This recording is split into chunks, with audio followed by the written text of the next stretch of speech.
ஒருவருடைய ஜாதகத்தில் சந்திரனும் ராகுவும் இணைவு பெற்றிருந்து அவர்களுடைய பார்ட்னருடைய ஜாதகத்திலையும் சந்திரனும் ராகுவும் இணைவு பெற்றிருக்குன்னு வச்சுக்கோங்களேன். இவர்களுக்கு எதிரி யார் என்றால் இருவரின் தாயார் தான் எதிரி. சரிங்களா? இப்போ ஆணோட ஜாதகத்திலையும் சந்திரன் ராகு, பெண்ணோட ஜாதகத்திலையும் சந்திரன் ராகு இருக்கிற மாதிரி ஒரு பேர் அமைஞ்சிருச்சுன்னா இவங்களுடைய தாயார் இருவரையும் பேசிக்கொள்ள சொல்லக்கூடாது. இவங்க ரெண்டு பேரும் பேச ஆரம்பிச்சாங்கன்னாலே நிறைய பிரச்சனைகள் வருவதற்கான ஒரு வாய்ப்பு உண்டு. சரிங்களா?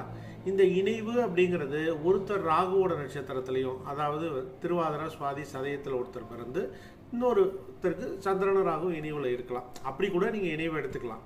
இல்லை ரெண்டு பேர்த்துக்குமே சந்திரன் ராகுவோட நட்சத்திரத்தில் இருக்கிற மாதிரி கூட இருக்கலாம். அப்படி இருந்தாலும் இணைவு தான். இவர்கள் பெற்றோரை, அதாவது தாயார் இருவரும் பேசிக்கொள்ளாமல் இருந்தால் சிறப்பு.